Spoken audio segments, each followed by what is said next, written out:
prospects, getting you ready for the NFL draft set to begin April 2021. We're back after a week off due to the Thanksgiving holiday. Weeks 12 and 13 of the college football season now in the books. And I think the college football landscape really starting to take shape in terms of the postseason. College Football Playoff Committee really taking a look at Alabama, clear-cut number 1. Number 2, Notre Dame, after their performance against Clemson, beating them in double overtime. And then after that, you have obviously Clemson and Ohio State, really the third and fourth best teams in the country. I think if you look at the eye test, if nothing else, Ohio State is battling COVID issues, and hopefully they'll be able to play out the remainder of their season, because if not, then they run the risk of potentially missing out on the Big Ten championship. And if that happens, they ultimately will be at the mercy of the playoff committee to really rely on the eye test versus a conference championship, which is a lot of times the prerequisite for teams getting in to the playoff. You have Texas A&M and Florida sitting there at number 5 and number 6, with Cincinnati sitting on the outside looking in at number 7. SEC and the American Athletic Conference sitting outside the top 4. They've been able to play, from the beginning, from the get-go, and so that body of work has really been playing into their favor. And so it's going to be interesting to see exactly how everything plays out over the course of the next few weeks. Heisman Trophy, I think that race is really tightening up. Mac Jones, Kyle Trask, probably 1 and 2 in terms of that race. You can kind of go either way with that. I think what Kyle Trask has been able to do, some of the numbers that he's been putting up, I think puts him a little bit ahead of Mac Jones. But it's really, like I said, the last few weeks of the season, especially if you get Bama versus Trask head-to-head in the SEC championship, I think that could end up deciding who wins the Heisman Trophy. So when we take a look at weeks 12 and 13, that's really helping kind of shape our, my top 10. And that's really what I want to try to take a look at is really how that has impacted my top 10 list and really some of the rankings there. If you look at the quarterback position, obviously Trevor Lawrence is my number 1 guy, 6'6", 220-pound junior out of Clemson. Everybody knows who this guy is. In a lot of cases, a lot of people feel that he's the best quarterback prospect coming out since Andrew Luck. When you look at Trevor Lawrence, I think the one thing that has some, a little bit of a concern is just that deep ball accuracy at times. I don't think he's a complete product. He's not a finished product by any means, but he is probably the closest thing to a surefire number 1 overall pick and a guy that can step in right away and be that starter. I think the Jets, probably look to move Sam Darnold, have Trevor Lawrence come in and be the starter right away. I mean, Trevor Lawrence, look, they announced on the broadcast against Pitt that he had 58 touchdowns that he was responsible for versus 31 incompletions in the red zone in his career. So when you look at that efficiency in the red zone is something that really jumps off the charts. This is a guy who has a tremendous arm strength to make any throw, deep ball, put the ball 50, 60, 70 yards down the field, make it look effortless. His ability to throw with velocity into tight windows, but then the touch, the anticipation, his ability to throw receivers open, drop the football into the bucket over their shoulder on the go routes, being able to put the ball outside to the outside on those outbreaking routes as well. Back shoulder throws, the timing is impeccable there, and then the strength as a runner. I think that's one of the things that you definitely see in the game against Pitt. Had single coverage to the outside, able to drop the ball in over Cornell Powell's shoulder. On another play, wide receiver up the seam, hit them for 32 yards.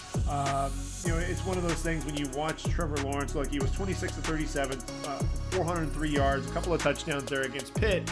And this is a team, unlike Mac Jones, where I think you look at him and they've got an all-star offensive line, 5 guys that are absolutely going to get drafted, and you see the level of play there, 3 guys that are going to be drafted in the 2021 draft. You have elite receivers, guys that'll be playing at the next level. You have an elite running back as well. I think with Trevor Lawrence, his line isn't quite there yet. He doesn't have the stable of receivers, there just yet, although Cornell Powell really is a breakout receiver to pair with Amari Rodgers. And then the development of Travis Etienne. But, I think Trevor Lawrence, with what he's been able to do, especially coming back off of COVID, I think he's really picked up where he left off. Trevor Lawrence, number 1 overall. I think there's a no-brainer there. Justin Fields is my number 2 wide receiver, number 2 quarterback, 6'3", 223 pounds, the junior out of Ohio State. Look, against Indiana, 18 of 30 for 300 yards, 2 touchdowns with 3 picks. First 3 picks of the season. This is a guy who's normally tremendously accurate, and really, it was one of those things to where the first interception, didn't see the safety, was kind of staring down the receiver a little bit as well. And Jermar Johnson was able to step in and pick off the pass, and just didn't see him on a post there for Garrett Wilson. Wilson ended up kind of getting inside the hash, and when he was trying to place that football, Jermar Johnson able to go in and pick off the pass. Also had a tip ball that defensive tackle Jerome Johnson was able to haul in. I think one of the things with Justin Fields, he tries to hold on to the ball a little bit too long at times. This is a guy who's very athletic, wants to make plays with his feet, but he also has to know when it's time to get rid of the football, have that that internal clock, and not always try to make plays with his legs. That's going to get himself into trouble. I think that's one of the things that Kyler Murray had to learn as a rookie. A lot of those holes that were there at the collegiate level, he said they were there in the NFL, but they closed up a lot quicker. So with Justin Fields, he's going to have to make sure that he's handling his business within the pocket, because I think when he does that, he is tremendously accurate. He is one of those guys who's able to stand in there, manipulate the pocket when he needs to, some of the subtle movements, not just making throws on the run. He can be a quarterback within the pocket and be very efficient. That's just the biggest thing for me with Justin Fields, keeping him there. Zach Wilson's going to be my number 3 quarterback out of BYU. I moved him ahead of Trey Lance. I think what Zach Wilson's able to do, the deep ball accuracy, his ability to just make plays, the supreme confidence, I think for me with him is something that just you want to see what he can do at the next level. He's someone who I think is ready for the next level. You see the study, the preparation. He understands where to go with the football. Trey Lance, the 6'3", 224-pound redshirt sophomore there out of North Dakota State. What I like about Trey Lance is that arm strength.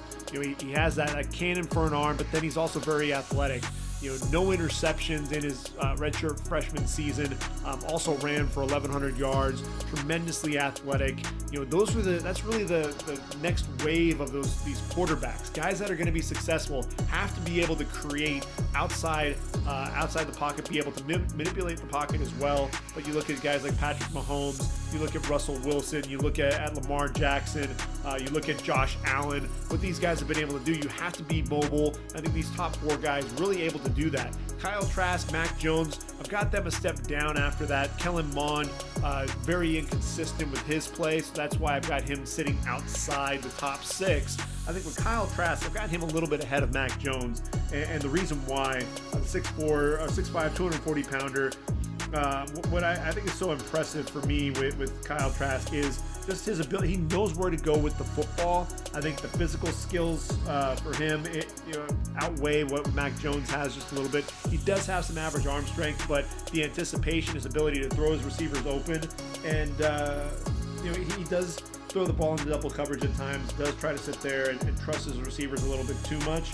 But you look at the his ability to get his hips around on the move.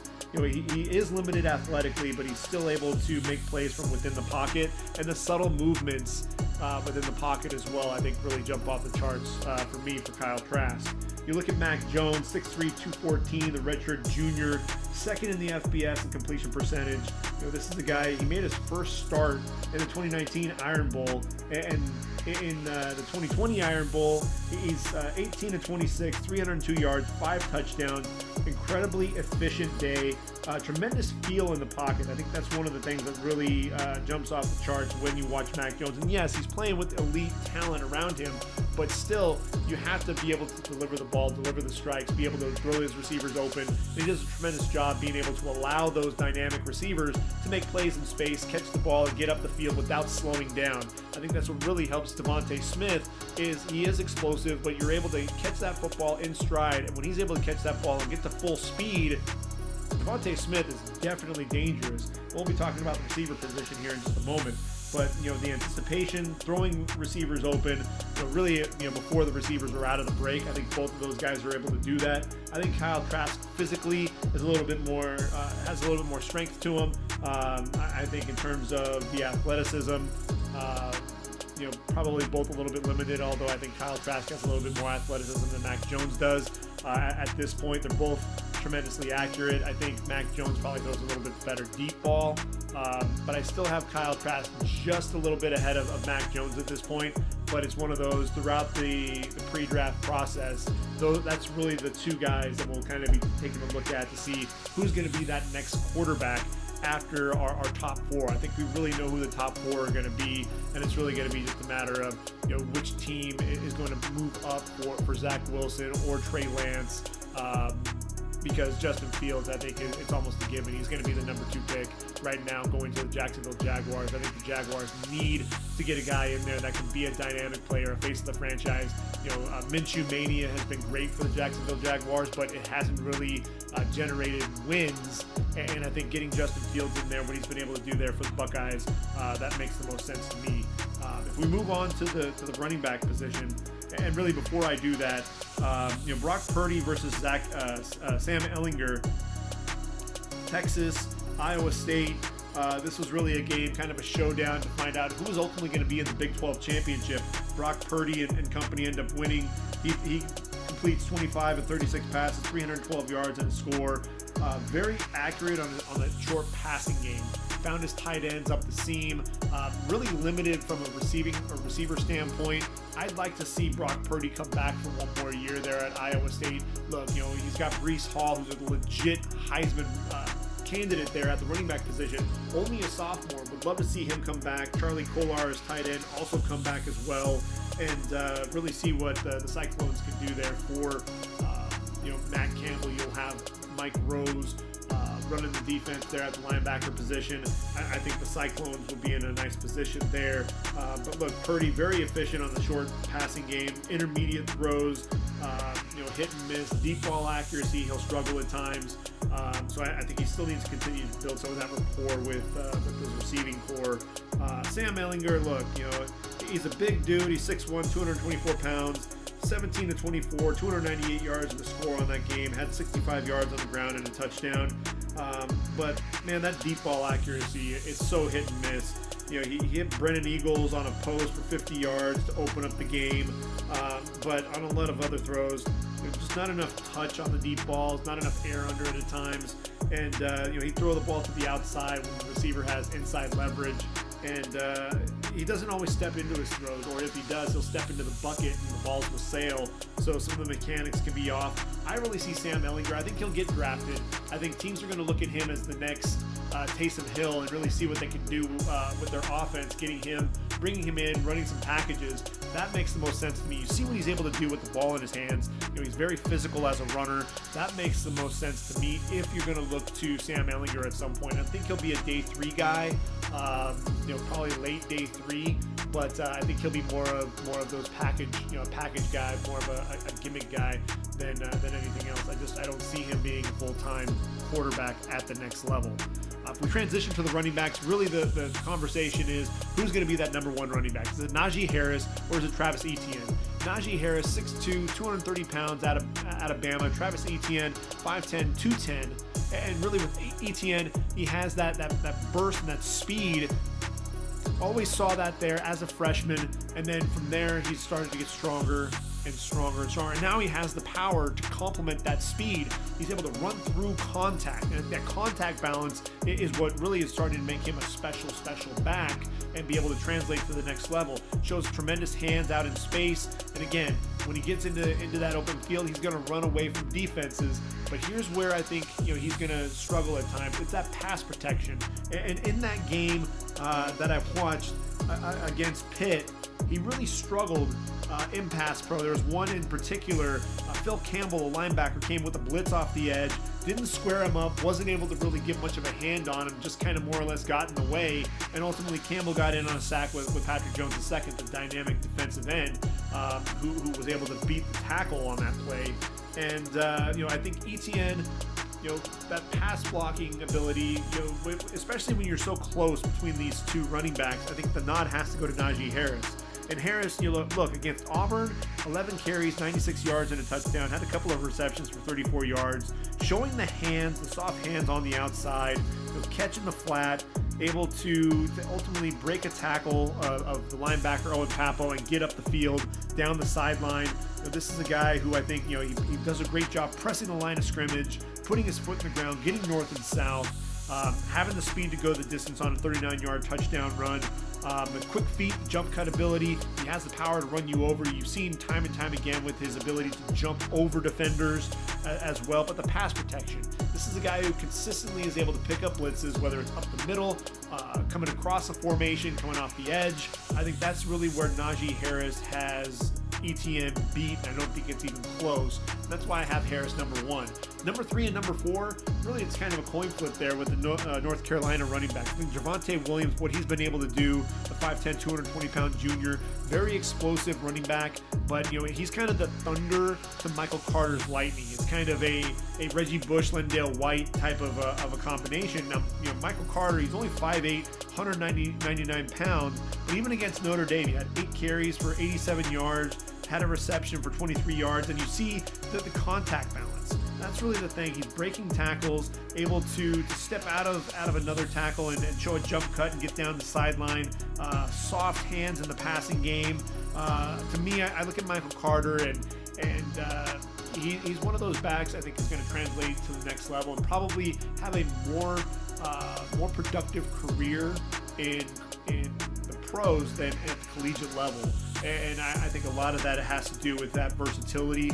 Like I said, with Javonte Williams, he's another guy who's shown the ability to catch the football out of the backfield and get down and make some plays. Runs people over, has the speed, not quite the speed on the level of Michael Carter, but look, through 9 games, 896 yards on the ground, then 6.8 yards per carry, finds the end zone with 15 touchdowns, 20 catches already on the year as well, for 257 yards and 3 scores. He's only a junior, could come back, but 45 receptions in his career, over 2,000 yards on the ground, 6.0 yards per carry, 25 touchdowns on the ground.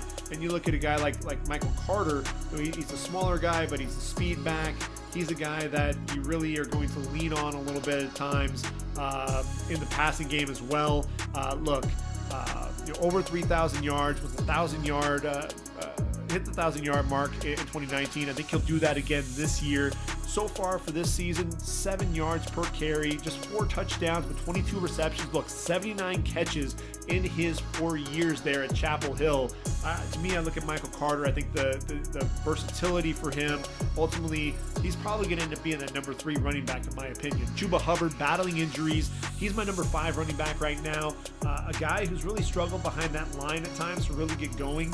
I think if you get him blocks, he's able to hit the hole, get downhill, can run through some arm tackles, but he hasn't been a huge weapon in the passing game, so I think that's kind of a question mark at times, and you really worry, can he create on his own? You don't always see that. If you give him those big holes, he's able to go ahead and run through those. That's why 328 yards on the ground, over 2,000 yards, 21 touchdowns, 6.4 yards per carry. This season so far, just 625 yards on the ground, 4.7 yards per carry. Played in just 7 games due to an ankle injury, so he's been battling that. Not sure if he'll be in the game against TCU this Saturday, but Chuba Hubbard, that's really the big concern I have is this guy going to be, can he create on his own on the outside? Kenneth Gainwell not playing this year, but the tremendous versatility there, the redshirt sophomore out of Memphis. Javian Hawkins, another little guy. He's 5'9", 195, redshirt sophomore for Louisville, but he's a speed guy, has tremendous balance, good hands out of the backfield, very versatile. I think those versatile backs are the guys that you're going to see come off the board early. Ramondre Stevenson out of Oklahoma. Look, yes, he did test positive for marijuana before the Peach Bowl, got him suspended for a few games, but that whole offense has changed. That whole dynamic has changed because Ramondre Stevenson is now there in the game. He has tremendous footwork for a guy his size, runs people over, runs with speed as well, can catch the football out of the backfield. He's one of those sneaky running backs there in the group. I think Jarrett Patterson out of Buffalo, look, he had 8 touchdowns, which tied the FBS record, over 400 yards, 407 yards on the ground, I believe, which was second to only Samaje Perine's 427 yards, which is the FBS record. Going off the top of my head, it might be 409 and 427, but in any event, Jarrett Patterson, for me, I think what really makes him special is the jump cut ability. I think that's the thing, making guys miss. Not much of a factor in Buffalo's passing attack, but definitely a guy to keep an eye out for sure. The guy that's on the rise for me, though, is Jermar Jefferson out of Oregon State. 5'10", 206, the junior.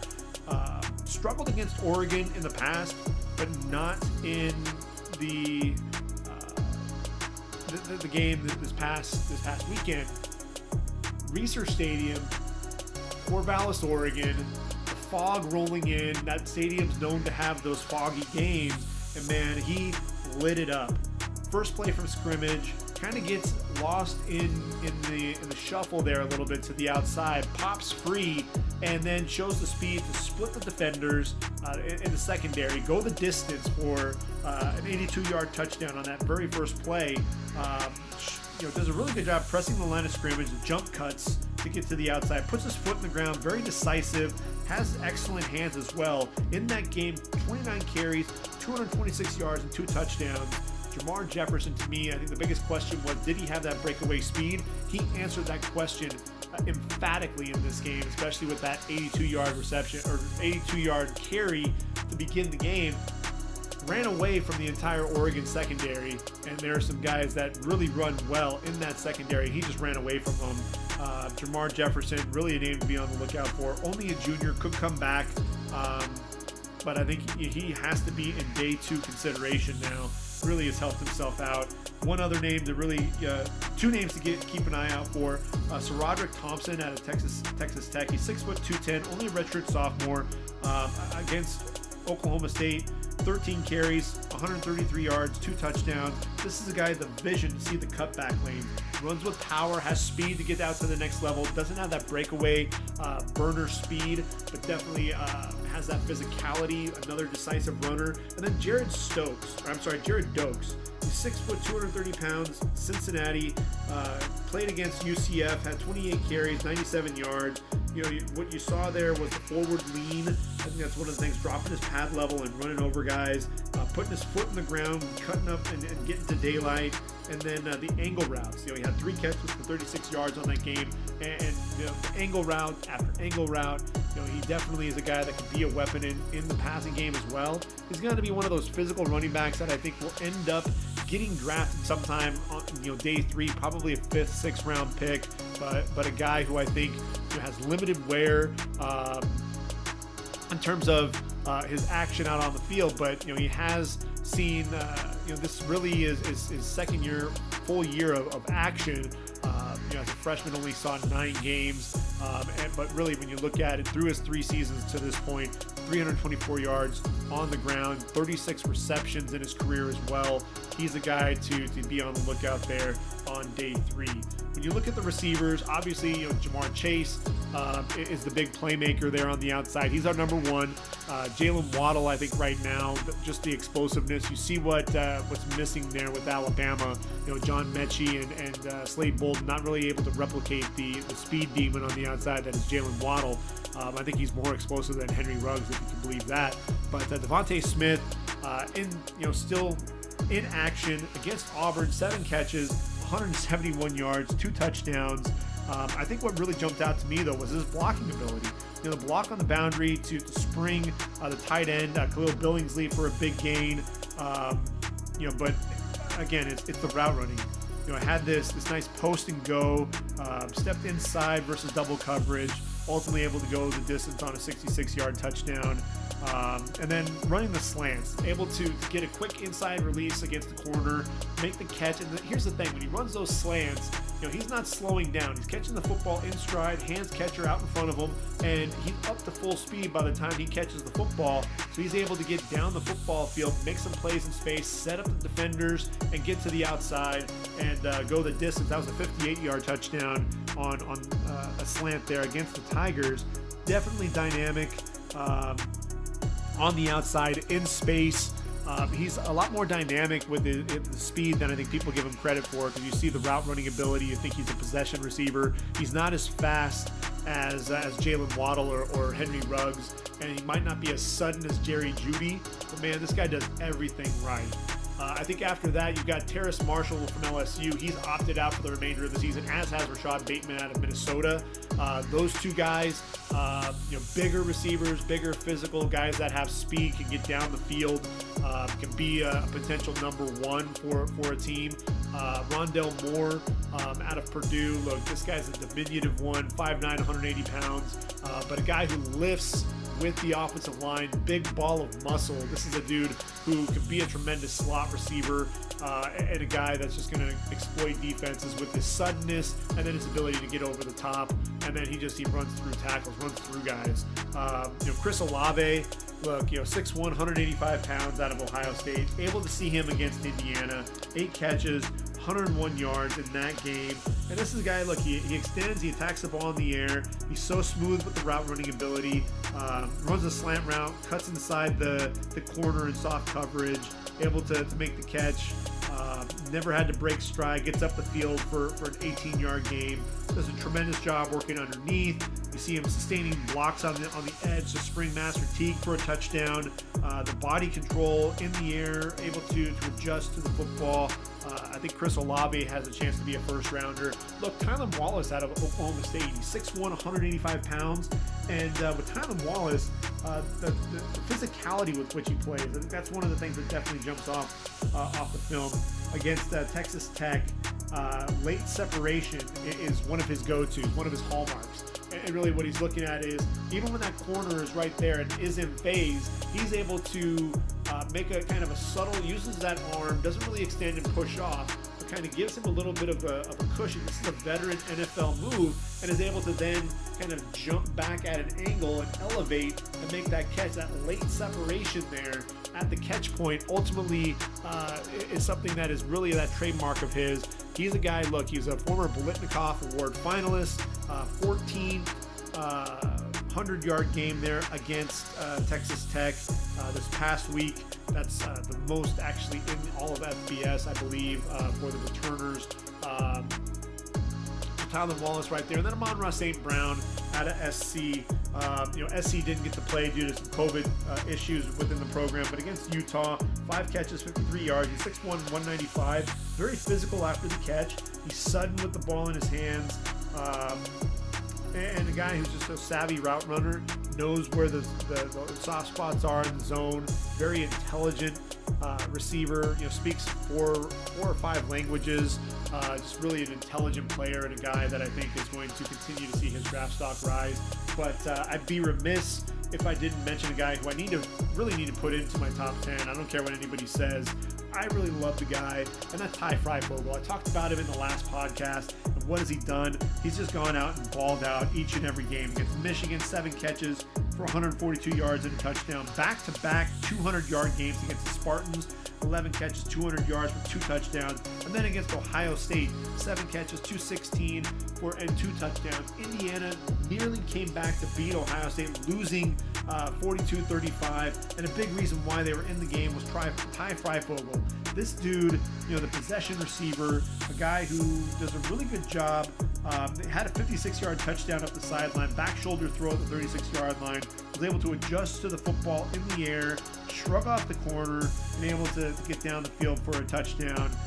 Crossing routes, able to catch the football, get vertical, catch the football over the top, elevating, and I think this is a guy who does a tremendous job with that route running, beating the press man off the ball, and just attacks the football with his hands.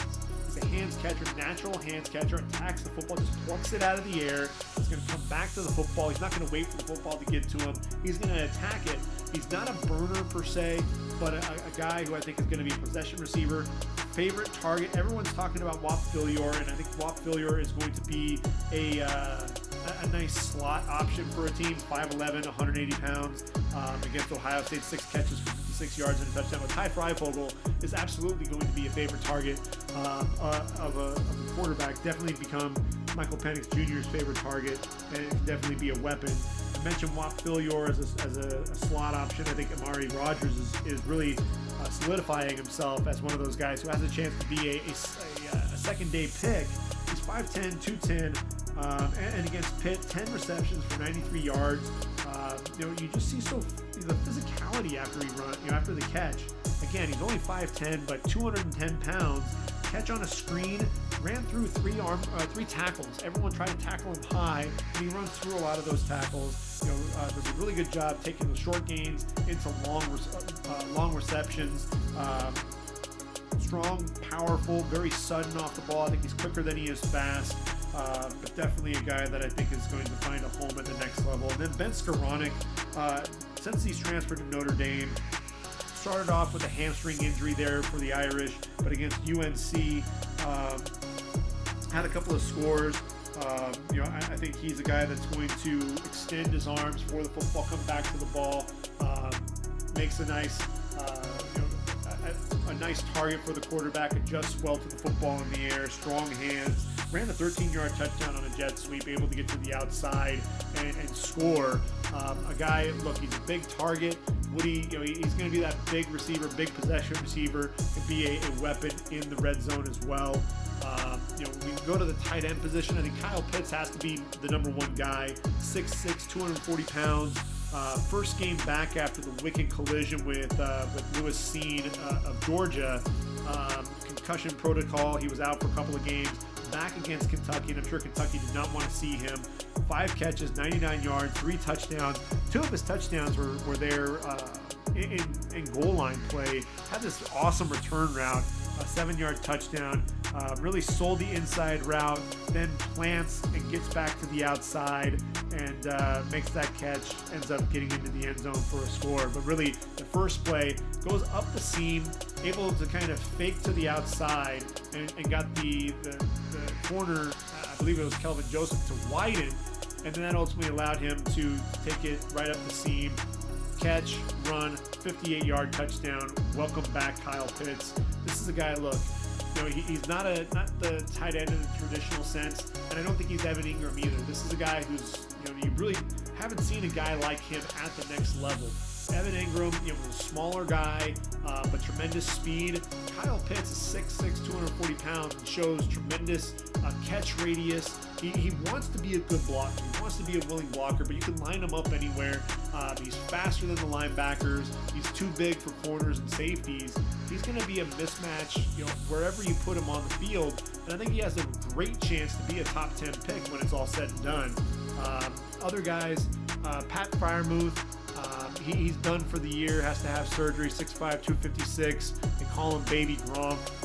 I think he's definitely reminds you of Gronk with the way that he runs after the catch. He's also physical as a blocker. Brevin Jordan of Miami, 6'3", 235. I love him as a receiver, can also block a little bit. Hunter Long of Boston College, also a junior. Favorite target of Phil Dracovic. Again, decent blocker. Jake Ferguson out of Wisconsin, Graham Mertz's go-to guy. Charlie Kohler of Iowa State, James Mitchell of Virginia Tech, a couple of juniors. Charlie Kohler is the big 6'6" receiver, looks like a basketball player. Then you have James Mitchell, who's more of a speed guy there for Virginia Tech, 6'3", 243. Cade Otton played against Utah. And 8 catches, 106 yards, 2 touchdowns. He's the Huskies' leading receiver. This is a guy who has really soft hands and had that game-winning touchdown with 39 seconds to play. Comes across the formation, quarterback with the throwback to him, able to extend, make the catch, and get into the end zone. Like I said, 39 seconds to play. Huskies with the upset victory over Utah, 24-21. Really, I call it an upset because it was a tremendous comeback of the Huskies. They were down big, 21-7, and they were able to roar back and ultimately win in the final seconds. I'll give you one guy to consider should he decide to come out, because he's only a junior. It's Isaiah Likely of Coastal Carolina. 6'4", 245. Against Appalachian State, had 3 catches for 115 yards and a score. Got vertical on the first play, catch over his shoulder, shrugged off a defensive back, 75-yard touchdown. Battled an ankle injury, and so he was just returning to the game, against App State, and you still saw the balance, after tackles, and a guy who can be an explosive weapon, and really he was going at about 75-80%, and you still saw him be explosive. I think he's going to be a guy that's going to turn heads at the next level. Now, offensive tackles, we know Penei Sewell is going to be your number 1 offensive tackle on the board. I think there's no question about that. You see a guy who has I think he has tremendous balance. I've seen some guys on Twitter that want to pull up reps where he's lost his balance, but guys are going to lose reps. Guys are going to struggle at times. He's still in position. He plays with power. He has tremendous I think he has tremendous footwork as well. This is a guy who I think clearly is the best athlete of the group. He's going to be the first offensive tackle taken. Samuel Cosmi, I've been talking about. I wanted to see what Cosmi can do. Can he solidify himself as the number 2 offensive tackle? But if he put on the game film against Iowa State, I think you definitely see him emerging as that number 2 guy. He's only a junior, 6'7", 310 pounds. There was a play where run to the outside, able to get his hips around so quick off the play and seal off the defensive end and drive him inside, really able to establish that edge for the running back. And then with a puller out in front of Sam Ehlinger on an 18-yard touchdown, got down the field and hopefully had this block on the corner to allow Ehlinger to get into the end zone that last 4 yards. Otherwise, he would have been stopped short. Sam Cosmi getting down the field to make those blocks. The hand placement is consistent. He keeps those inside. Does a really good job as a knee bender, staying down. And the kick slide, very athletic. Moves very well side to side. Can be physical in the running game. That was one of the things that I was wondering. Is he more of a physical or a finesse guy? But he can be physical. Was able to show that there against the Cyclones. Christian Darrisaw, 6'5", 314. I think the junior there for the Hokies, he's one of the more athletic tackles and a guy who I think is just going to continue. I think he has a chance to be in the top 20, top 25 in this draft as one of the more athletic tackles. I think those guys are kind of your clear-cut top 3. After that, you've got Liam Eichenberg of Notre Dame, Tevin Jenkins of Oklahoma State, Dylan Radins of North Dakota State, Jackson Carman of Clemson, Alex Leatherwood, depending on where you want to play him, either tackle or guard. I think that's kind of your next batch of offensive tackles. But for my money, I'm going with Liam Eichenberg. He's 6'6", 305. He did it again against North Carolina, just so consistent. This is the guy, he fires quickly out of his stance. The kick slide is there. You see a nice strike with his hands to kind of jolt that defensive end and really stunt that rush. Hand placement is consistently, shoots it inside, gets it right there on that chest plate, and he sits down, has the ability to mirror, so that lateral quickness is absolutely there. You see him in the run game. He's not as physical as you'd like to see him be, and I don't think he's tremendously tremendously athletic, but this is a guy, he's just so consistent. He's technically sound, and he's doing it at a high level. So I have to put Eichenberg above everybody else. I think Tevin Jenkins is just a step below that, 6'6", 320 pounds. I think this is a guy, excellent handwork against Isaiah Thomas in Bedlam against Oklahoma. Athletic on a screen, was able to climb to the second level to the nickel. Brendan Radley-Hiles. He got injured in the second quarter. He's opted out for the remainder of the season. But I think Tevin Jenkins has an outside shot at the first round. I think Dylan Radins is going to be more of a technician. I think he's limited athletically, but definitely a guy who can be a left tackle at the next level. Probably he can kick inside to guard potentially. Kind of reminds me a little bit of Max Sharpie. Jackson Carman out of Clemson, 6'5", 305. And with Jackson Carman, this is a guy, he uses kind of a wide base and his long arms, does a really good job, against Pitt, keeping Patrick Jones, the defensive end, in front of him. What happened though was even though that kick slide, he kind of overset at times, and a lot of his movement was to the outside, and he got beat inside. Patrick Jones, arm over, crossing his face, getting to the inside, beating him badly on one play for a sack. And that's really what Carmen's going to struggle with is those inside moves, the ability to change directions. That's what's going to hurt him. That's what worries me about him, playing that blindside protector at the left tackle. I think he'll probably end up being a right tackle at the next level. I worry about some of that lateral quickness. First time I got to see Landon Young play there against Clemson, 6'7", 321. Thought he had a real powerful punch at the point of attack, able to generate some movement in the running game. A guy who I think can play with some leverage, show some decent bend, engulfed Mohamed Diabate in the pass protection as well.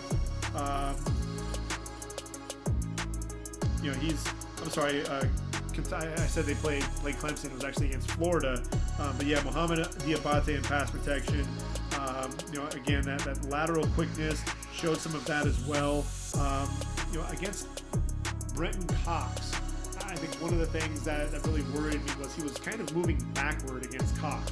Instead of taking the appropriate angle and cutting him off and cutting off the edge, he started to backpedal and start moving towards the quarterback into the pocket, really kind of giving more of a shallow corner there. And Brenton Cox, really all he did was he got into the body of Landon Young and was able to drive him back into the quarterback and ultimately had to flush Terry Wilson out of the pocket. And it didn't need to happen that way. I think he was doing a decent job against Brenton Cox, but I think he was worried about the speed, so he ends up taking that step back. He's a guy who I think has the starter potential, but another guy that I worry about with some of that quickness. If you look at the offensive guards, I've moved Elijah Vera Tucker up to be my number one guard. 6'4", 315, the junior out of SC, comes back. This guy, was the number one. He was USC's Offensive Lineman of the Year, and that was on an offensive line where he had the number 18 pick in the 2020 draft, Austin Jackson, playing next to him at left tackle. Kicks out from left guard to left tackle, and all he's done, he's just been so efficient. You see the knee bend, his ability to fire out of his stance quickly, is able to change directions laterally. You see him with power, generating movement in the running game. And so I think he's definitely helped himself. You see the athleticism. I think he's starting to get some first-round buzz because of that versatility and his ability. Look, he can end up being a starter at either position. So I think that's ultimately going to continue to keep Elijah Vera Tucker's name moving up draft boards, and rightfully so. I mentioned Alex Leatherwood. He may actually be a tackle at the next level, 6'6", 310. I'm worried about some of his lateral quickness, but he's really shown off this year that he can handle that. Against Auburn, did a really good job sealing the edge on a swing pass to the receiver. Did a really good job beating the defensive end time and time again with his lateral quickness. To the edge with that kick slide, getting his hands under the defensive end's pad level, I think was something that you definitely saw time and time again. I'm looking at my notes and I see that over and over again. Leatherwood really starting to prove himself there as a guard or a tackle. Trey Smith out of Tennessee, he may be the next guy. He and Wyatt Davis. I think Wyatt Davis sometimes will play a little bit too high, and with Trey Smith, the hand placement at times will get a little bit too high. Pad level will creep up on him a little bit as well, but very light on his feet for a guy hit that big, and a guy who can just be so physical and be devastating as a blocker. One other name that I wanted to mention, finally got a chance to watch Noah Laufenberg this year. They're out of Air Force. You want to talk about a dude who is mean. I think just about every play I saw against New Mexico, he would block down on his man and just drive him into the ground, generate a ton of movement, and then finish. He's a guy, to me, I think you have to be on notice and really keep an eye out for as well as we get into the pre-draft process. If you look at the center position, I think Rashawn Slater, he's 6'3", 314, may actually be a tackle. Did a really good job against Chase Young. He opted out this year. And I think that's really the question is where do people place him? Is he a tackle? Is he a guard? Is he a center? I think either way, I think the emergence of Isaiah Wynn, a guy who's kind of an undersized offensive tackle, lack of length, is definitely going to help Rashawn Slater's draft stock. I think Slater could end up moving into the top 20, top 25. Creed Humphrey, I think, is your next center after that. Jared Patterson, I had him slated as the number 3 guy. He's out for the year with an injury. So it makes you wonder whether or not Patterson's going to come back for one more season. Landon Dickerson, look, he's 6'5", 344. Did a really good job blocking down on a defensive tackle, drove him to the ground. On another play, climbs to the second level to Zakoby McClain, sealed him off to the inside, opened up a huge hole for Najee Harris, 39-yard touchdown. I think Landon Dickerson, as long as the medicals check out, he had 2 knee injuries when he was at Florida State before he transferred to Bama. That's really going to be the big question. Two other guys that I think I've enjoyed watching. Drake Jackson there out of Kentucky, 6'2", 292, did a really good job with using leverage to his advantage. I think the biggest thing was the power of Tadaro Slayton got driven back into the backfield a little bit. But I think Drake Jackson has to be in play as a day 3 option, as is Jimmy Morrissey, really intelligent player there, 6'3", 305 against Clemson, showed off the knee bend, did a good job on a twist, picking up Xavier Thomas. So you see the lateral agility, but he was beaten time and time again with the speed to power by Tyler Davis. Was able to use a lot of arm over moves to disengage and get into the backfield. So I think that speed to power really was hurting Jimmy Morrissey. He's athletic, but I think that power again is going to hurt him. Not so much the case for Nick Ford. He's only a junior, but the Utah center, 6'5", 315 against Washington, was a lead blocker for Ty Jordan. Got his hands inside the defensive tackle and drove him down the field. Tons of movement. This is a guy very athletic, very powerful, and ultimately, if he decides not to come out this year, he'll be a guy that we'll be talking about as one of the top centers in next year's draft. So I think we have to transition to the opposite side of the football, and we look at the defensive end position. I think right now, Gregory Rousseau, probably the number 1 pass rusher. But look, I think when you watch this game tape, he'll play with a high pad level at times. Yes, he has the arm strength, the wingspan. The arm length, I should say, and the wingspan, and the get off is absolutely there. His relentlessness getting to the quarterback. This is a guy who spent his redshirt freshman season living in opposing backfields. And, I really would have loved to have seen what he could have done on a line with Jalen Phillips and Quincy Roche. Imagine what the Hurricanes could have done there.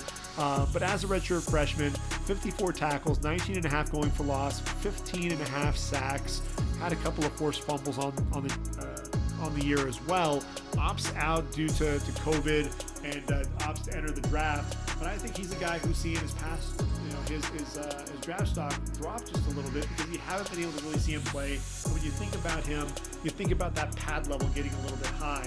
Flip side, you got a guy like Kwity Paye, 6'4", 277. He's battled injuries in recent weeks, but Kwity Paye is a guy who, off the edge, very physical. He's 6'4", 272 pounds. Does a great job setting the edge against the run. A guy who can shoot into backfields. Look, he only has 2 sacks on the year, but don't let the stats really, the stats fool you. He's only played in 4 games, but he's tremendously physical. He has, has a great burst, really quick get off. The hand usage, I think, is phenomenal, and a guy who can really bend coming around the edge. Joseph Ossai. You want to talk about a guy who has a tremendous motor, 6'4", 253 out of Texas. The junior, we've been talking about him as a potential linebacker, a guy that possibly would have to play in a 3-4. I think he's proven that he can be a guy with his hand in the ground as an edge rusher as well. Really talking about him in the defensive end category. Against Iowa State, had just 3 tackles and a half tackle for loss, but a guy, I think we've been talking about it time and time again. The production that's absolutely there. He lives in opposing backfield. The effort is tremendous. The hand usage, able to slap the offensive tackle's hands away and then flatten out and get to the quarterback. You see that time and time again. Extends that left arm into the right tackle and did a great job keeping that outside arm free and then able to disengage, stack, shed, get to the running back on the outside, drop him for no gain. That's something that you see time and time again with Joseph Ossai, and that's why I'm a big fan of his. And I think if Joseph Ossai does come out, I think he's a first-round pick. I think he has to be. He's really emerging, and this is kind of a down year for edge rushers. So I think he's a guy that's absolutely helped himself. Look, 28 tackles for loss. He's had 13.5 in each of the last 2 seasons. 10.5 sacks. This is a guy who he's disruptive. And that nonstop motor is going to get him into opposing backfields. Even if he's not sacking the quarterback, he's going to definitely affect the play. I think after that, you got to talk about Patrick Jones, the second out of Pittsburgh. 6'5", 260, had 3 tackles, a sack, and a couple of tackles for loss against Notre Dame.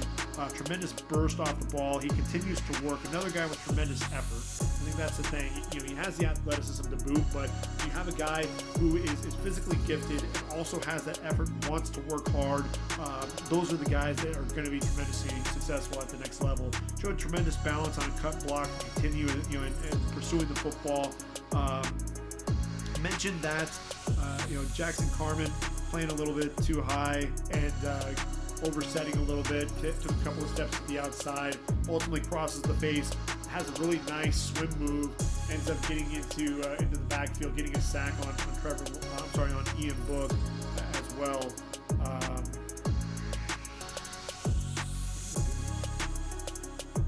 Talking about Clemson and Notre Dame, but it was against Clemson. It was against Jackson Carman. My notes little off here, but I think after that you got Carlos Boogie Basham, 6'5", 275.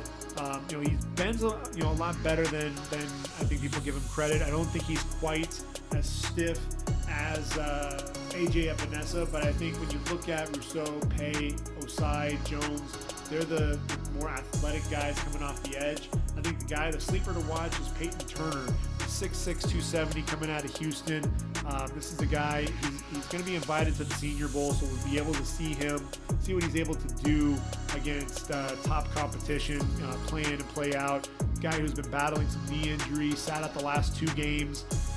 So not really sure what's going to happen there, but in just 4 games, 9.5 tackles for loss, 4 sacks, 22.5 total tackles for loss in his career, 9 pass breakups as well, so he uses the length to his advantage to get into passing lanes. He's the guy, during the pre-draft process, I can guarantee you teams are going to fall in love with him, and I think he'll start to rise up draft boards that much more. Jalen Phillips out of Miami, you know how I feel about him. I love the physicality with which he plays. I love his hand usage, his ability to flatten out, get to the quarterback with speed coming off the edge.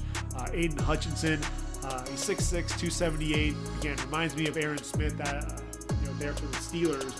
A guy who has tremendous bend for a guy his size. You don't see that very often. Rashad Weaver, 6'5", 270, had a great game there against Notre Dame.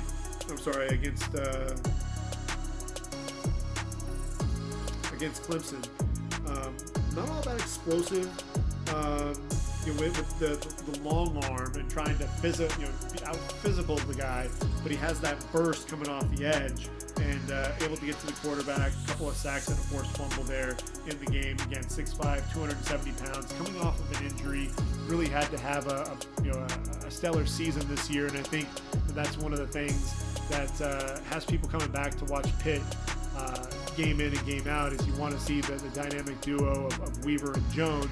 And Weaver, 17 sacks in his career so far, 34 tackles for loss. A guy that lives in opposing backfields. He's the guy who has a shot to be a day 2 pick as well. And then how about Ade Ogundeji? Adetokunbo Ogundeji, 6'4", 268 out of Notre Dame. This is a dude. The burst. Shooting inside, beating in blocks, getting into the backfield, being disruptive both against the run and the pass.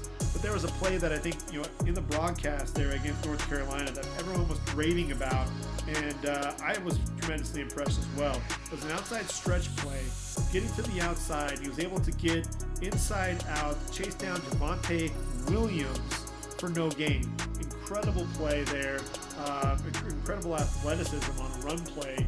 And I think Ogundeji has definitely helped himself from an athletic standpoint. And then Osa-Odigizua, 6'2", 270 pounds there at UCLA. This is a guy who, physicality in his hands, that's the thing that you see. He's able to drive guys back, and then he has a really nice slap and rip move. The speed to power is evident. He shoots gaps, gets into backfield. Will split double teams when he needs to.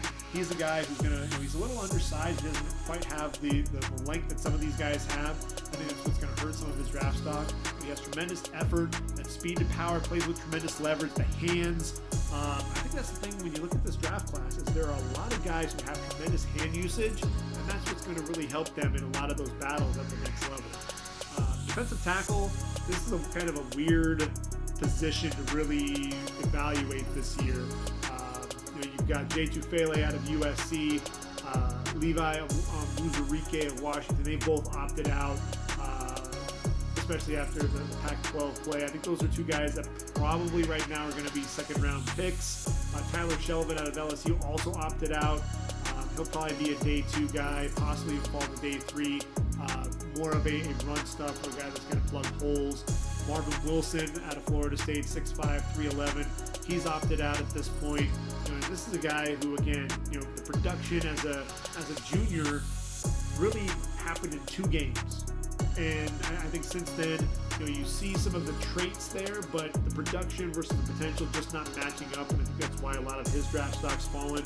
Jalen Twyman, to me, he's another guy that's opted out. But the difference there, what I love about Jalen Twyman, there have been comparisons to Aaron Donald, just because the two of them play at Pitt, and Jalen Twyman was wearing his number. We just need to stop the comparisons because nobody is Aaron Donald. Aaron Donald's the best defensive player in the game right now. But what you did see, I thought there was some nice explosiveness. Some people, there's some debate for that, but you saw the explosiveness to the inside. When you're talking about 3 techniques, you think of a guy like Geno Atkins, 6'2", 290 pounds there for Jalen Twyman. The quick get off, and then the physicality and the power for a guy who is 6'2", 290. I think the leverage is absolutely there as well. 12 tackles for loss, 10.5 sacks with 41 tackles at the defensive tackle position as a sophomore in 2019. I think he's a guy who's going to be a steal. He may not be a first rounder. He'll be a day 2 guy. But remember, Geno Atkins was not a first rounder. He's been a perennial Pro Bowler. And been in a lot of those talks as one of the top defensive tackles in the game. I think Jordan Davis, 6'6", 320-pounder out of Georgia, the junior. He's the guy to keep an eye out for as well as a space eater. I think Christian Barmore out of Alabama, he's 6'5", 310, the redshirt sophomore. He's battled some injuries, and this is the guy, they run those rotations there at Bama, so he's not somebody who is going to be in, down, out. But I think it's one of those things to where you see Alabama defensive linemen excel at the next level despite having some of those rotations and not really getting a ton of action. And look, in 6 games so far this year, he has battled some of those injuries. 3.5 tackles for loss, 3 sacks, 3 pass breakups as well. When he's in there, 58 is in the game. He's a difference maker. He's splitting double teams, does a really good job working to the quarterback, plays with tremendous leverage, driving tackles back into the backfield. There's a really quick arm over. I think that's really does a good job. He attacks half a man, does a really good job doing that. He'll stutter and then cross the face, attack half the man, and really shoot into the backfield using the speed to power. And then he has that short area burst to get to the quarterback as well. I think Christian Barmore is going to end up being the number 1 defensive tackle in this draft class when it's all said and done. When you look at the defensive tackle position, I don't know that there's anyone that's emerged as a first-round pick, to be perfectly honest. Daryl Slayton out of Florida is a guy worth mentioning, 6'3", 340 against Kentucky. As I said, drove Drake Jackson into the backfield off the ball time and time again. Showed some decent burst as well to shoot inside the blocks and get into the backfield and be disruptive. He's a guy, to me, I've been a big fan of his. He's somebody to be on the watch out for. Outside linebacker, Micah Parsons, look, 6'3", 245, converted defensive end, a guy who does a really good job getting after the passer, but a guy who I think can drop. He can be an off-ball linebacker. It's really going to depend on the scheme of the defense. I think Micah Parsons is probably not on the same level of Devin White, probably not the number 5 overall pick, but I could see him being in that 7 to 12 range.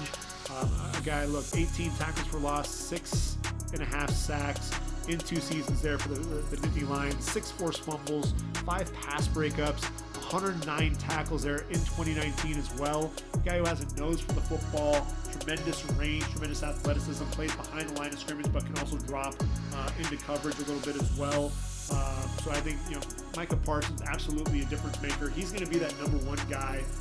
I've got Zaven Collins as my number 2. 6'4", 265, junior. If you listen to my podcast, you know that I've been a huge fan of Zaven Collins, number 23 there for the Tulsa Golden Hurricane. I've been a fan of his since since last season. I've watched him play alongside Cooper Edmiston, the middle linebacker there. Had 97 tackles a season ago. But look, this year in 6 games for Tulsa, 49 tackles, 6.5 going for loss, 4 sacks, 4 interceptions. 2 of those returned for touchdown, including a 96-yarder to ultimately win in double overtime. A couple of pass breakups, a couple of forced fumbles. This guy, you have to know where he is on the field. He can do it all. He can set the edge against the run. He can shoot into the backfield and make plays. He can rush the passer, can bend coming off the edge, and then he also shows the ability to drop into coverage. He's a 3-down linebacker, a guy who I think is explosive, and he deserves first-round buzz. And I'm liking to see that people are starting to talk about him as a guy that should be a first-rounder, and I'm really happy to see people starting to talk about him in that way. Azeez Ojulari out of Georgia, 6'3", 240, a guy who has tremendous bend coming off the edge as well. This is a redshirt sophomore, but a guy who has 24 quarterback hurries. I think that really jumps off the page there. Through 8 games, 8.5 tackles for loss, 6.5 sacks. Again, a guy who, against Alex Leatherwood, just dominated him at times. Showed tremendous ankle flexion, turned in the corner, that bend, the flexibility there, and then able to flatten out and get to the quarterback. Very disruptive. Baron Browning, 6'3", 240, the Ohio State linebacker. I've got him slated at number 4. The reason why is he is so versatile. He can shoot off the edge, coming down the line, and chase the running back down from behind. Next play is going to shoot the A-gap and blitz and pressure the quarterback. You had him on the outside, covering receivers, whether it was in the slot or a tight end on the outside. Wap Filior on a drag, coming across the field, able to make a huge hit coming downhill as well. I think when he and Pete Werner, I've got Werner slated as my number 8 outside linebacker. They're guys who can play against multiple positions, and they're 3-down linebackers. They're guys that'll really fit in at the next level. Joe Tryon out of Washington, a guy who opted out. He's a guy who's a real speed to power guy coming off the edge. Chris Rump, 6'3", 226 out of Duke. Quincy Roche, 6'4", 235 out of Miami. A couple of speed rushers coming off the edge. Quincy Roche is a guy who's done a lot there at Temple and really picked up where he left off there for the Hurricane, although he struggled mightily against Christian Darrisaw. That athleticism there for the offensive tackle. He really needs to be an outside linebacker and play in space. Hamilcar Rashed out of Oregon State, 6'4", 236. Best player on that defense for Oregon State. I think Oregon really exploited that. Double teams, really got engulfed at times. You wanted to see him come off. There were a couple of opportunities where he was able to come off the edge. You saw that natural bend. You see the traits that are there. This guy only has 1 tackle for loss so far. You really want to see him. Teams are going to key in on you if you're an athletic pass rusher. You've got to still be able to find ways to get to the quarterback. And I think he's struggled to be able to do that. I want to get back to the defensive tackle position real quick, if I may, before we move to the inside linebackers. I wanted to talk about Marlon Tuipulotu there for USC, 6'3", 305 against Utah. A guy who, again, so stout at the point of attack, but a guy who playing with power, driving guys back into the backfield, and then that burst coming off the line, so quick, and then again, speed to power to drive guys back into the backfield. Tuipulotu is a guy, he's only a junior. Jay Tufele not being on the roster, opting out, it's really given him an opportunity to have a breakout season. Now, transitioning to that inside linebacker position, Jeremiah Owusu-Koraomoah, look, he's 6'2", 216, the rover back there for Notre Dame. What you love about this guy is he has a defined position there for Notre Dame, which Isaiah Simmons really did not play for Clemson. This is a guy who can bend coming off the edge, can shoot into the backfield. He's definitely a 3-down linebacker, a guy who has been spending time covering guys on the outside and in the slot, tremendously athletic. Nick Bolton is kind of your chase linebacker, 6 foot, 235, out of Mizzou. Another guy he's a lot of fun to watch. A guy who he makes plays. He's the leader of that defense, unquestioned leader, and a guy who I think is going to be either a late first round, early second round. 103 tackles this season to go through 7 games, 76 tackles, 7.5 going for loss, 2 sacks. He has 11 pass breakups in his career, so he can absolutely drop into coverage as well. He's my number 2 inside backer, Chaz Surratt, 6'3", 230 out of North Carolina. You watch him against Notre Dame. Don't just look at the stat sheet. This was a guy showing the lateral quickness, really affecting a lot of plays, being right around the football. Dylan Moses, this guy, he just hasn't really returned to that 2018 form. Battled the injury in 2019, out for the year with the ACL.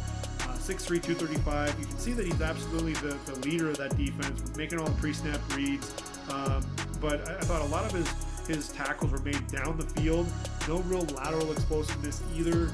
He's a guy who I think the pre-draft process is really going to make or break things for him. Tony Fields, transferred from Texas Tech to West Virginia.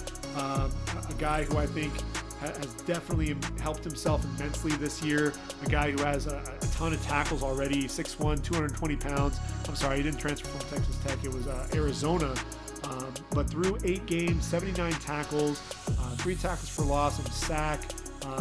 And look, he has 366 tackles in his career. He had over 100 tackles on an Arizona team, and really people weren't seeing a whole lot of him because he was playing in the Pac-12 conference for a struggling Arizona team there under Kevin Sumlin.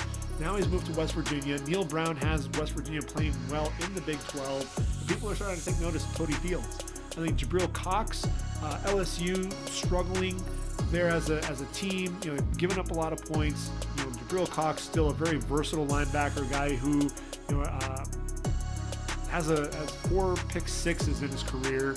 Definitely a guy who can drop into coverage. I think Terrell Bernard out of Baylor is the guy that nobody's talking about, that everyone should be. He's 6'1", 222 pounds. He's only a junior. When you look at this guy and you look at some of the stats, he plays all over the field and he just makes plays. He's out right now with the shoulder. He's missing the rest of the 2020 season due to that shoulder injury, and that may be why he'll ultimately have to come back to Waco. But through 5 games, 55 tackles, 6.5 going for loss, 3.5 sacks. As a sophomore in 2019, 112 tackles, 9.5 for loss, 4.5 sacks. A guy who absolutely can drop into coverage. He can rush the quarterback. He can play the run. Very versatile linebacker, a 3-down guy. He's a lot of fun to watch. If we then move to our cornerbacks, and when we look at this group, obviously Patrick Surtain's your number 1 guy. He's 6'2", 202. Against Auburn, showed the ability to really be a press corner, get up in the face of the receivers. Ultimately, Seth Williams had a inside release against him. Ultimately got over the top of that route, forced an overthrow by the quarterback Bo Nix. Very comfortable in bail coverage, bail technique as well, keeping his eyes in the backfield on the quarterback. And really, Seth Williams wasn't much of a threat. Never really, gained ground on Patrick Surtain. And then when he, ultimately snapped off that route, 0 wasted movement there out of Patrick Surtain. I mean, he's a legacy guy.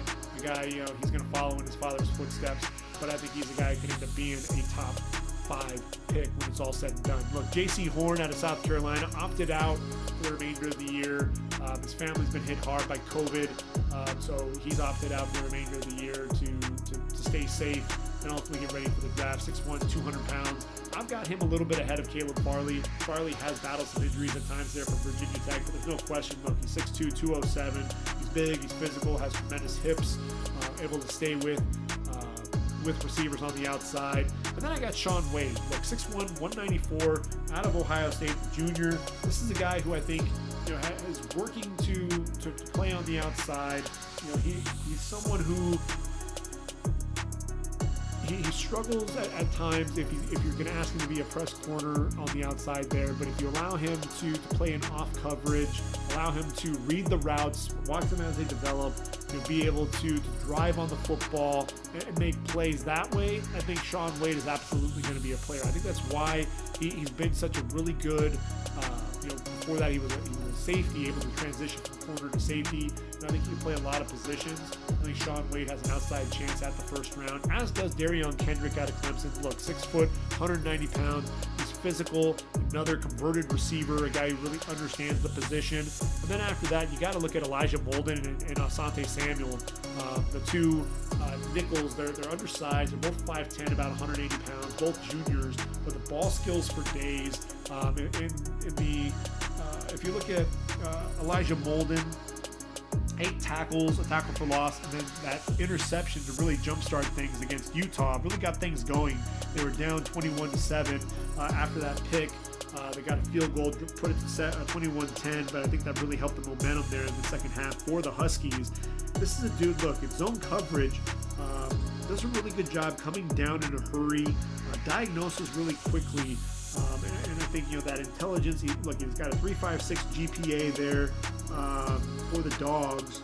So he's a tremendous guy in the classroom as well. In the box, making tackles for loss, breaks down, drops guys in the open field. There was a throw to Devin Brumfield, the running back in the flat, able to drop for just a 3-yard gain, 1 yard shy of the first down. Another guy drove on a 3rd and 4 play to Ty Jordan in the flat, able to drop him shy of the first down as well.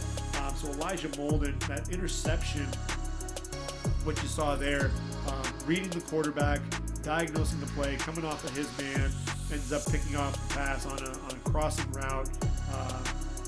To me, Elijah Molden has a chance at the first round as well, as does Asante Samuel. And with Asante Samuel, he's opted out for the remainder of the year, but I think there's enough tape this year for people to really watch. Another guy, his dad played in the league, and I think Asante Samuel has that chance to be a late first rounder. But you look at him, 29 pass breakups in his career, 4 interceptions, had a 2 interception game this year. A guy who just does a really good job in off coverage, reading the quarterback's eyes, driving on the football, making plays. I think you'll see him and Elijah Molden really be compared during the pre-draft process. Rodarius Williams after that, look, 6 foot, 190. He's Greedy Williams' brother. Just 6 receptions given up on the year. A guy, look, inside leverage against Marvin Mims, the fabulous freshman there for OU, and gets his head around, able to elevate, knock the pass away. In phase against TJ Vasher against Texas Tech. Up the sideline, forced the overthrow, kind of took away that inside, completely forced him into the sideline, really used that sideline to his advantage.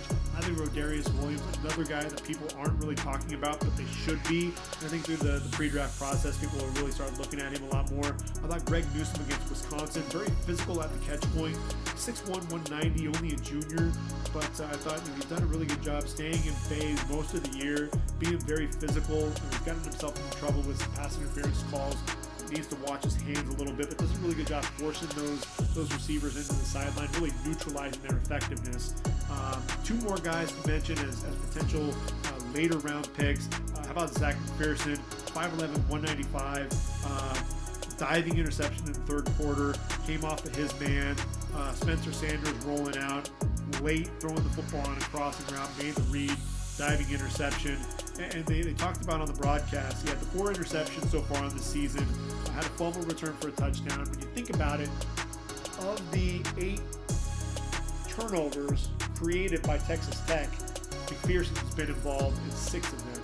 Tremendous playmaker. I think he'll end up being a day 3 guy. And then Kobe Bryant, spelled C-O-B-Y, but it is named after the late great basketball player, 6'1", 198 against UCF.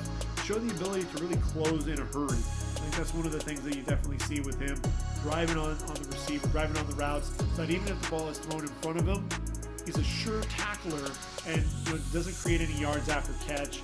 I'm a big fan of Kobe Bryant. I think he's a guy that can be a physical press corner and a guy who doesn't create a ton of separation against.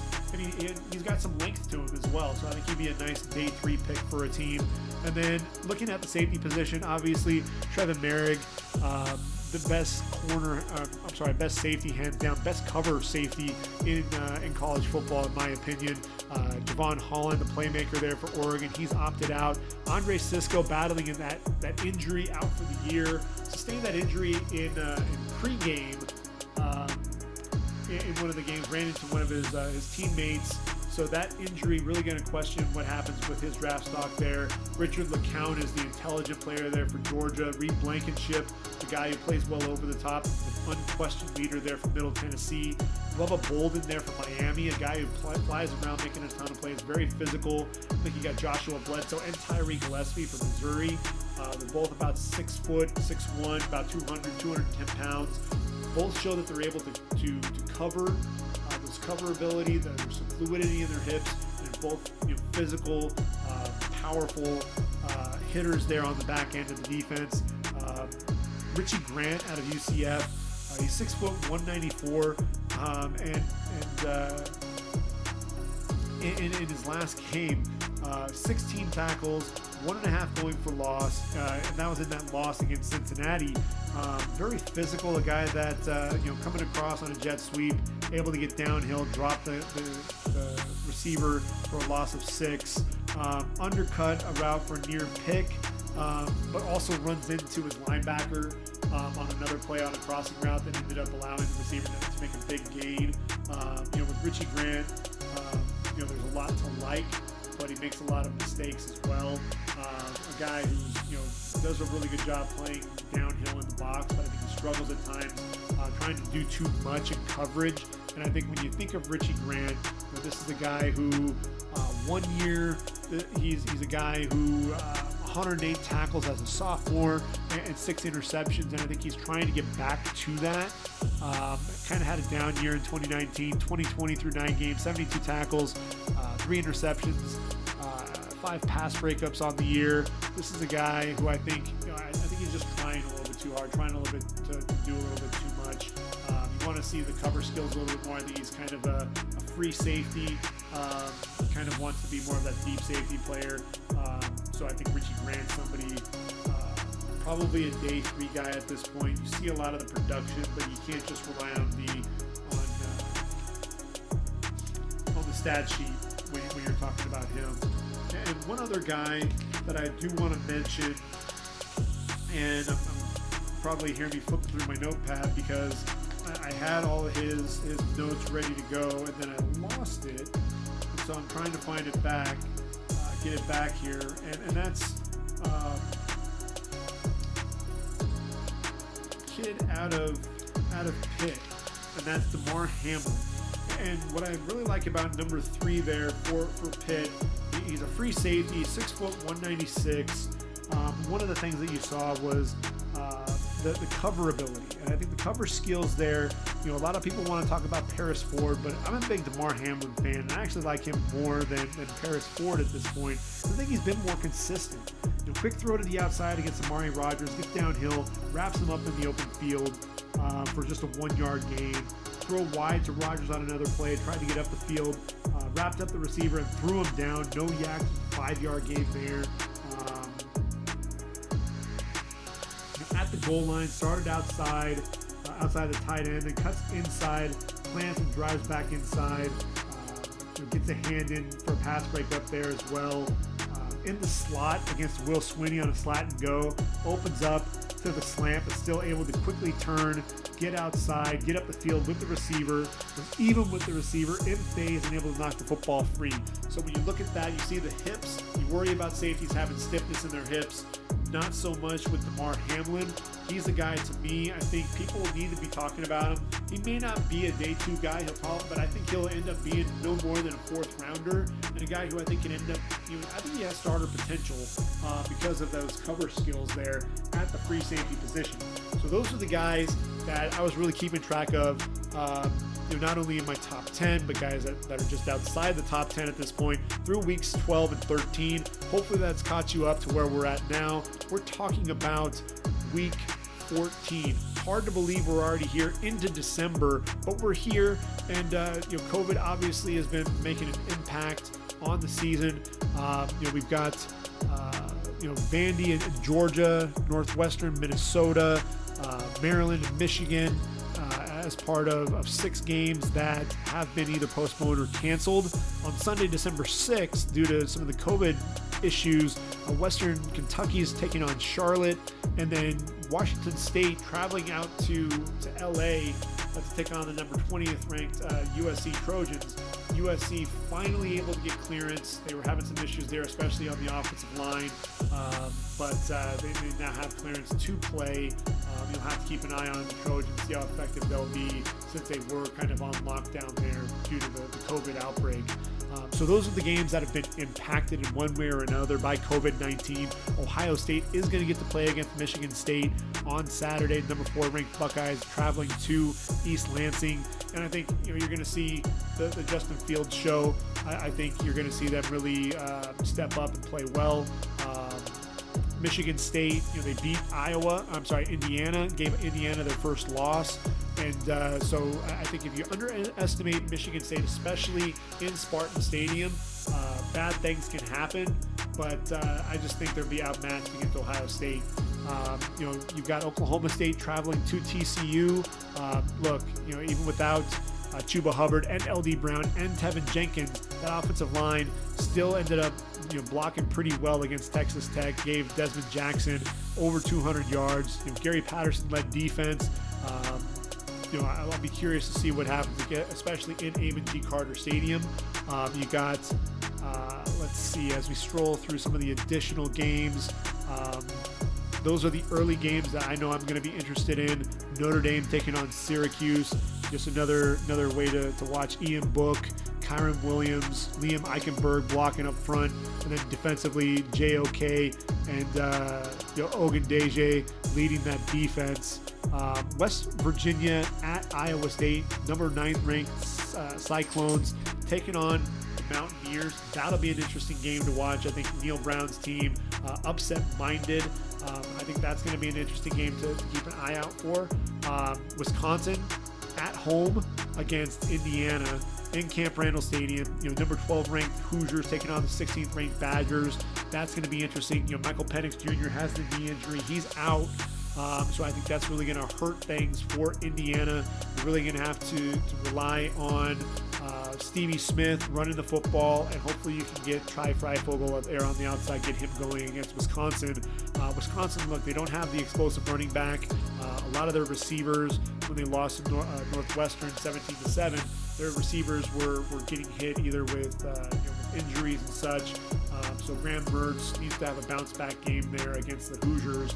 And the Hoosiers have a physical defense, so I think it's going to be a tough task there for Wisconsin, even without Michael Penix as the quarterback. Game to watch, game of the day, possibly there in the middle of the day there, is going to be BYU against Coastal Carolina. 13th ranked Cougars against the Chanticleers, number 18th ranked. BYU traveling to Conway, South Carolina, Brooks Stadium. This is going to be the biggest game in Coastal Carolina history. BYU looking for that additional game. Talked about possibly playing Washington. This ended up falling into their laps. Coastal Carolina's game against Liberty was canceled. BYU stepping in. That's going to be a game to watch for sure. Clemson taking on Virginia Tech. That's going to be an interesting game, just from the standpoint of Virginia Tech kind of an up and down year. I want to see what Christian Darrisaw can do on the outside, especially against some of those talented youngsters there for Clemson. And then Trevor Lawrence and company taking on that Virginia Tech defense. I think Clemson comes out with an easy win, though, when it's all said and done. Number 1 ranked Alabama taking on LSU. It's not like last year. I think Bama has an easy time with LSU. TJ Finley, the freshman quarterback there for the Tigers. Let's see. Oklahoma taking on Baylor. 11th ranked Sooners. They're at home in Norman. I think Spencer Rattler and company, Ramondre Stevenson, Dave Aranda will have Baylor turned around, but this is a bit of a rebuilding year for them. So I think that's one of the things that you're going to definitely see. If you haven't gotten to see Carson Strong play yet, tune in. Late game, Nevada taking on Fresno State there in Reno. Carson Strong, only a sophomore for the Wolfpack, definitely a guy to watch out for. And then if you want to watch Pac-12 After Dark, You got Oregon State traveling to Utah. Jermar Jefferson taking on a Utah team that's going to be upset-minded, if you will. I think Utah is really stinging after that 24-21 loss where Washington came back to win in the final seconds. So I think that'll be an exciting game there to close out Saturday play for Week 14. So I think we're going to go ahead and call it a podcast. I think we've covered quite a bit the last couple of weeks of the season, making up for the Thanksgiving holiday. So I hope everyone enjoys their week. Enjoy the week of college football. You've got college football not only on Saturday, but on Sunday as well. So make sure you tune in, watch plenty of games, and we'll come back here and we'll talk about football all over again. We'll see exactly what it was that I got to watch. I've got 9 or 10 games that I definitely want to watch when it's all said and done. So for ReadyForTheDraft.com, this has been the Ready for the Draft podcast. I've been your host, Gregg Schutze. Take care, everyone. Enjoy your weekend. And until then, I am out of here. Take care.